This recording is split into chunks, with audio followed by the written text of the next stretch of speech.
Mas a principal dificuldade que todos nós temos é recebemos o nosso salário, como é que nós devemos definir as nossas prioridades, os objetivos principais? Olha, eu faço uma distribuição do seguinte jeito. Aí, antes do salário cair, eu já faço uma planificação do mês que está por vir. Tanto é que foi assim que eu me apercebi de uma situação. Eu esse mês me apercebi que eu para o mês de maio ia precisar de mais valores do que aquilo que eu normalmente recebo. Foi aí onde surgiu a possibilidade de eu ter que procurar uma outra fonte de renda que me desse valores para poder suprir. Normalmente eu faço 50% do salário, paga tudo. Todas as contas, todos os meus custos mensais fixos que eu já tenho noção. 30% é o meu mimo. 30% é para eu curtir, é para eu cuidar de mim, é para mim, é para eu comer principalmente. E os 20%? Os outros 20% vão para investimentos, cursos, formações. Se, por exemplo, eu quero fazer uma determinada formação e o 20% que eu separei esse mês não chega, então espero até no mês seguinte, né? Ou espero até onde realmente eu poder conseguir juntar para poder fazer aquela formação. Mas eu recomendo o 50, 30, 20. Se não quiser no 50, 30, 20, também pode ajustar as percentagens de acordo à sua realidade.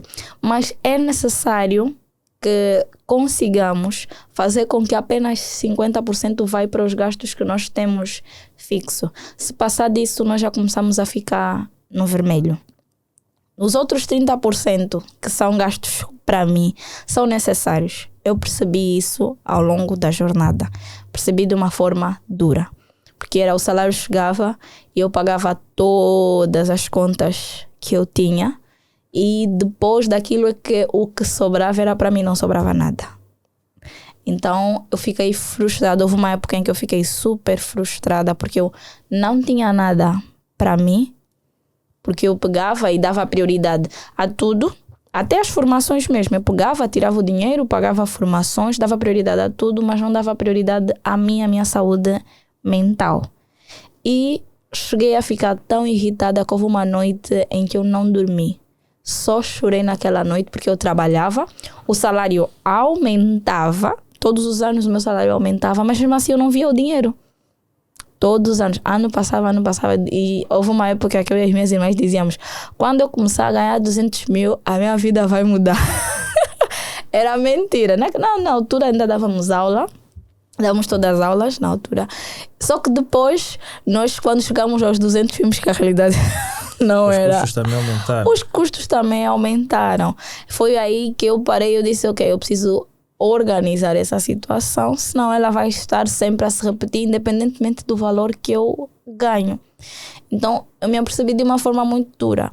Quando eu peguei e comecei a separar, dividir o salário 50, 30, 20, e o 30 eu usei realmente comigo, a minha mente mudou completamente. Eu estava mais relaxada, a minha mente estava mais pronta e produtiva a fazer dinheiro, porque eu estava feliz. Uma pessoa que está frustrada não consegue fazer mais dinheiro. Então, como eu priorizei, tirava os 50% para pagar os custos fixos, 20% era para poupança e investimento, os outros 30% eram para mim, eu estava mais feliz para poder fazer mais dinheiro. Então, normalmente eu faço esse jogo. Sempre que entra algum determinado valor, eu faço algum investimento. E aí eu recebi o dinheiro do investimento. Eu pego no valor do investimento e eu faço a regra dos 50, 30, 20. Eu pego 30, todo o rendimento que entra na minha mão, 30 eu tenho que dar para mim. Porque aí eu vejo o fruto do meu esforço e me motiva a produzir mais. E eu vejo que é uma área que nós negligenciamos muito. O deixar para nos pagar, depois não nos pagamos. Não nos pagamos. Tu não começaste a inverter? Primeiro poupas e depois gastas? O dinheiro já está realmente separado. Aquilo já está organizado. Né? E primeiro, como ele está subdividido em várias camadas, eu organizo ele desse mesmo jeito. O que eu tenho que separar para poupar é X. Então esse dinheiro é separado. na força do ódio, ok, mas eu separo. Quando vem situações de familiares, assim, casamento... Está na reserva de emergência ou eu vou produzir mais para poder dar. Mas trabalha sempre com antecipação. Tenho sempre que trabalhar com antecipação. Mas nem sempre dá certo. Tem situações e situações. Uau. Mas o meu dia a dia é assim. Eu me preparo para as situações de emergência. Mas fora os investimentos que tu buscas, né, de forma normal, porque tu, de certa forma, acabas encontrando uma ligeira brecha, não é, para te facilitar um negócio qualquer. Imagina que também pesquisas pelos investimentos que são fornecidos por instituições legalizadas, como os bancos, as corretoras e tudo mais. Dos bancos eu cansei. Dos bancos eu cansei. Por quê? Porque eu não são atrativos? Colocava... Para quem está a começar é bom, sim. E também é uma forma de garantir que guarda realmente uma parte do valor. Eu comecei primeiro com os depósitos a prazo. Foi a primeira coisa que eu fui conhecer, estudar, ler, analisar cada um dos bancos fornecia. Na altura que eu comecei isso era o BAE, BFA e o Atlântico. Os 3 bancos que eu fiz a análise. Mas eu depois de investir nos 3. Investi nos 3, as taxas eram diferentes, mas eu queria ver como é que seria o retorno e o rendimento. Ele vai dizer que é 20% em 3 meses, mas na realidade não é.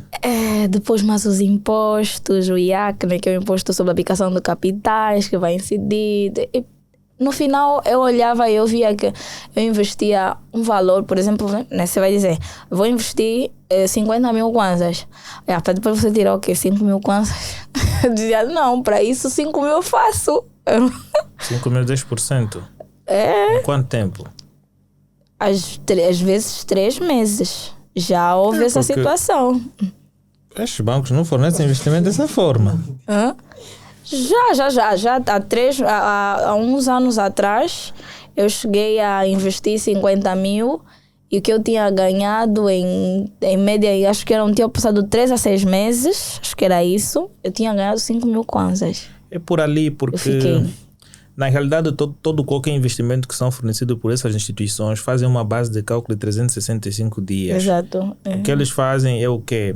É multiplicar o capital que você tem, vezes o tempo, vezes a percentagem, vão dividir tudo por 365 dias. Isto é algo que falta na informação dos jovens que ficam no balcão. Porque tu quando vais, ele vai te dizer, olha, são 38% em 3 meses. Tu vais, uau, vou meter 1 milhão, vou sair com 300 e tal mil. Mentira. Tu vais sair com 300 e tal mil se o teu dinheiro ficar no banco 1 ano. É a taxa de 1 ano. Se tu ficas em 1 ano, tu ganhas os 300 e tal mil. Se não ficar em 1 ano, eles vão contabilizar o tempo que ficou no banco. Mas também não estou a ver banco com taxa de 38%. Não existe. Não aqui. Existe. Aqui não estou a ver nenhum. Tinha uma, mas é só burla tailandesa. Aqui em Angola mesmo não conheço.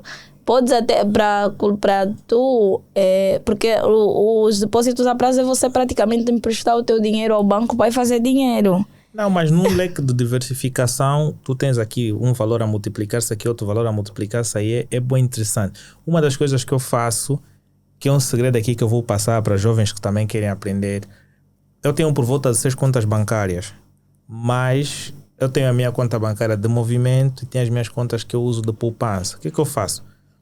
Eu apliquei uma estratégia que em 3 contas minhas, eu no mínimo tenho que mandar 10 mil kwanzas. Então, daqui a 30 anos, os meus 10 mil kwanzas de cada conta vão se transformar em 30 e tal milhões.